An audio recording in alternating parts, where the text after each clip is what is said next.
자, 성격 특성입니다. 자, 이 지적 능력하고는 별도의 한 개인의 특징을 의미합니다. 여러분들 성격이 각자가 캐릭터가 다 다르잖아요. 개성이죠. 개성이고 인성이고 성격입니다. 또 이것이 비정상적, 부적절한 범죄적 성향을 가지고 있게 되면 뭐예요? 문제가 생기잖아요. 그래서 이 반사회적 척도를 우리 이제 MMPI라고 해서 MMPI 다면적 인성 검사입니다.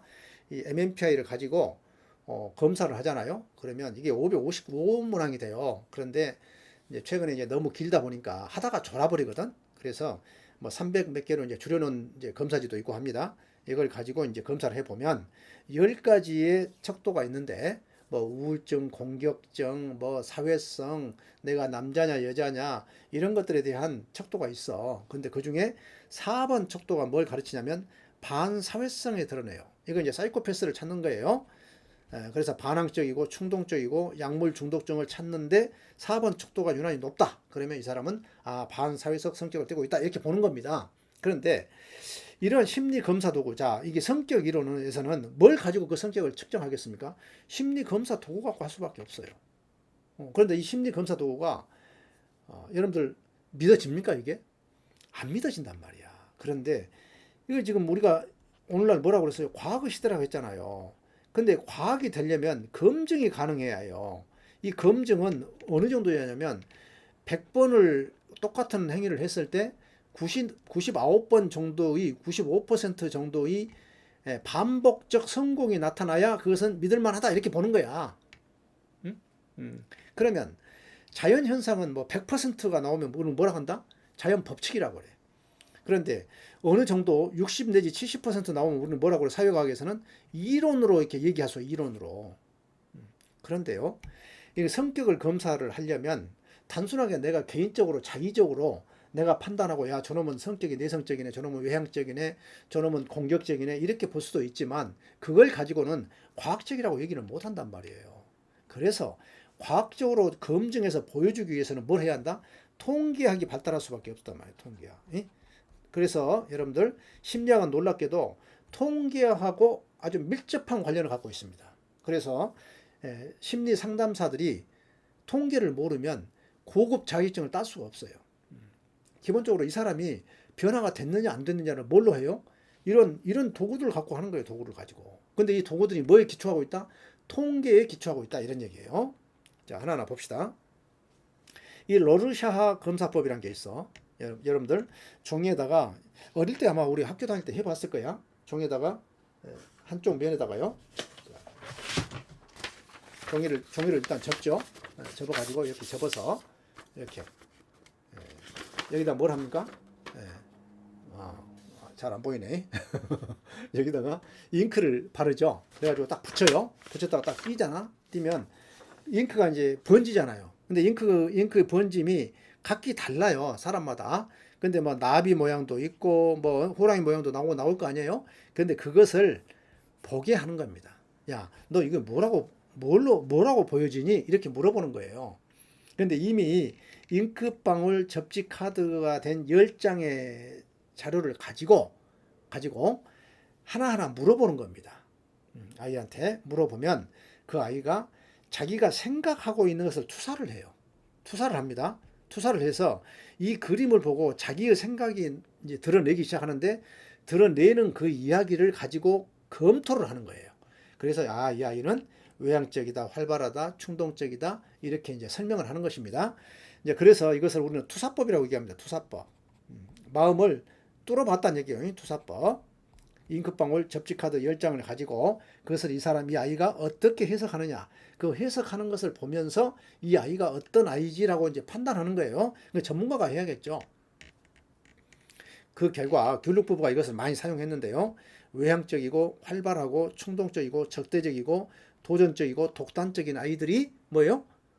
범죄를 비행을 많이 하더라. 이렇게 본 겁니다. 그 다음에 이제 하서웨이와 맥킨리가 이제 다면적 인성 검사입니다. 이것은 원래 이제 정신병원에서 쓰기 위해서 정신병자들을 골라내기 위해서 만든 거예요. 사실은 MMPI는. 그런데 이제 많은 연구 결과들이 있는 것을 가지고 왈도와 디니츠가 메타 분석을 합니다. 수많은 연구 결과도 있을 거 아니에요. 근데 그걸 가지고 한꺼번에 딱 해봤더니 역시 교도소나 소년원에 있는 아이들이 4번 척도가 높더란 얘기야. 가장 높더라. 그래서 이거 믿을만하네 이런 얘기를 합니다. 여러분들 혹시 이제 이렇게 필기시험에 합격하면 경찰이나 소방이나 뭐 이렇게 어떤 공안직에 속한 분들은 심리검사를 합니다. 심리검사를 하게 되는데 대부분 뭘로 하냐면 MMPI로 하거든요. MMPI로 하는데 저도 이제 심리 전문가로 이렇게 면접 시간에 이제 투입을 해서 가서 만나보면 대부분 이게 이제 사용할 수 없는 것들이에요. 왜냐하면 K척도라고 해서 10개의 척도 중에 일부 비임상적 척도가 있어요. 이걸 제대로 했느냐 안 했느냐를 보는 거야. 응? 여러분들 이왕 하면서 뭐 좋은 말 쓰고 싶잖아요. 그래서 가급적이면 좋은 얘기에다가 yes, or no 하면은 yes, yes 하고 싶지. 그런데 하다 보면 함정에 걸려요. 그래서 자기도 모르게 자기는 이제 잘했다고 생각하는데 시험 보듯이 보면 안 된다는 얘기야. 결과를 놓고 보면 이건 거짓말로 했다가 딱 드러나 버려. 그러지 않도록 하세요. 저는 이제 뭐 그런 수험생들의 마음을 알기 때문에 비중을 두지 않습니다만 또 이 심리학만 또 공부하신 분들은 또 팍팍하게 생각하는 것이 그래서 이거 잘못 이런 거짓말쟁이를 이렇게 합격시키면 안 됩니다 해가지고 또 나름대로 또 그렇게 판단하신 분도 있어요. 물론 이걸 하는 이유가 뭡니까? 이 4번 척도가 높은지를 보려고 하는 거예요, 사실은. 그리고 너무 우울감이 많은지 또는 이 사람이 본인은 분명히 남자인데 여성이라고 생각하고 있는 것은 아닌지 외향적인지 이런 것들을 보기 위한 거예요. 종합적으로 어떤 것든지 이제 잘못 나오면 안 좋아요. 안 좋지만 이걸 여러분들이 뭐 공부해가지고 하는 것이 아니니까 여러분들 다 정상이야 사실은. 자, 고프의 캘리포니아 성격 검사. 자, 이건 정상적인 사람들을 위해서 한 거예요. 정상인의 심리적 검사를 하기 위해서 만든 겁니다. 자, 캘리포니아라는 얘기야. C가 퍼스널리티 인벤토리 도구라는 얘기고요. 자, 아이젠크 이 앞전에 봤죠? 우리 공부했죠? 아이젠크 눈이 쨍크 했다 이 말이야. 그래서 범죄와 성격을 얘기할 때 외향성, 신경적, 정신병적 이런 성격들이 범죄하고 연관성이 높다 이런 얘기를 했습니다. 그 다음에 자, 워렌 여사인데요. 워렌 여사입니다. 여자분입니다. 워렌 여사가 대인 성숙도 수준을 얘기해요. 여러분들 이걸 너무 어렵게 보시면 안 돼요. 이건 뭐 복잡하잖아요. 하도 이게 정리가 안 된 게 있어서 안 됐어서 제가 여러 책들을 가지고 한꺼번에 정리를 해놓은 겁니다. 그런데 이걸 가지고 여러분들한테 또 이대로 또 공부하라 하기는 좀 나도 마음에 양심의 가책이 있어. 그래서 제가 하자는 대로 하세요. 자, 비사회적이란 말이 나오고요. 반사회적이란 말이 나와요. 비사회적이란 것은 혼자 있다는 얘기야, 혼자. 비사회적인 것은 독고다이야, 독고다이. 에이소셜이라거든, 에이소셜. 그래서 무법자, 앞뒤 없는 친구들이야. 그래서 2단계, 4단계의 낮은 단계 비행소년이 90%를 차지하고 있더란 얘기야. 자, 2단계 어디요? 여기 2단계. 2단계부터 4단계까지. 자, 이 사이에 있는 애들이 문제가 있더라라고 설명을 하고 있는 거예요. 자, 이 특징은 뭐냐면 성숙하지 못했다, 공격적이다, 수동적이다, 신경질적이다 이런 얘기예요. 자, 비사회적인 경우는 공격성과 수동성이 있습니다. 이 수동성도 다 문제예요, 사실은. 자, 타인에게 적극적으로 요구하고 좌절할 때는 공격합니다. 왜 안 줘? 그 다음에 좌절할 때마다 위축되고 불평을 드러내요. 자, 그 다음에 이 동조형이라는 것은 성숙되지가 않았어. 그래가지고 상대방의 힘이 세다 하면 그걸 따라가는 거야. 동료 집단에 무조건 따라다녀. 추종을 해. 그래서 뭐요? 하위 문화에 깊숙이 개입하게 된다는 얘기예요. 문화적 동조형이라는 말을 씁니다. 이걸 억지로 암기하려고 하지 마라. 일단은 크게 뭐라고? 2, 4단계의 낮은 단계의 아이들이 90% 비행을 하더라는 것이고 그 특징은 뭐다? 미성숙하고 공격적이고 수동적이고 신경질적이다. 이렇게 기억하시라는 얘기예요. 그 다음에 반사회적 약취. 자, 여기도 세력이 있는 대상자를 조정하려는 시도입니다. 이것은 이제 추정이고요. 이건 조정하려고 하고 조정자고요. 그 다음에 신경증적 행동형. 불편한 감정을 직접적으로 표현하는 아이들. 그 다음에 불안형, 불안한 감정을 행동 아닌 말로 표현하는 애들. 자, 상황적, 감정적 반응형, 위기 상황에 대한 반응으로 비행적 행위를 하는 경우.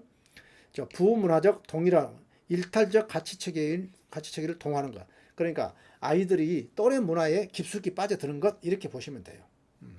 그래서 이 내용까지 여러분들 뭐 이 원인과 특징, 처우 여기까지 다 알 필요는 없어. 그냥 그런 내용이구나. 워렌 여사가 얘기했구나. 대인 성숙도를 얘기하면서 낮은 단계에 있는 아이들이 문제가 있구나. 2부터 4단계라고 그랬어. 그 정도로. 그 다음에 제가 이제 고다트 얘기를 했었어요. 고칼로리로 뭐예요? 덕대 1인 조카가 나왔어. 고칼로리는 막 먹였더니 덕대 1인 조카가 나왔어. 뭐였습니까? 가계 연구였죠. 가계 연구. 근데 이 고다트가 뭐예요? 칼리카크가 연구잖아. 근데 칼리카크가 연구에서 누구였어요? 한 사람? 첫 번째 만난 여인, 머리에다가 하얀 국화꽃을 꽂는 여자였죠. 비시비시 웃고 아무한테나 웃고 약간 전응하였단 말이에요. 그래서 지능을 연구한 최초의 사람으로 고다트를 얘기합니다. 칼리카카가 연구. 그 다음에 웩슬러의 검사지가 있어요. 언어적 지능과 동작성 지능을 구분해서 비형소년이 언어적 지능이 부족하더라. 사실은 교도소에 있는 많은 수용자들이요. 우리가 볼 때는 뭐 똑똑하고 야무진 것 같지만 안 그래요.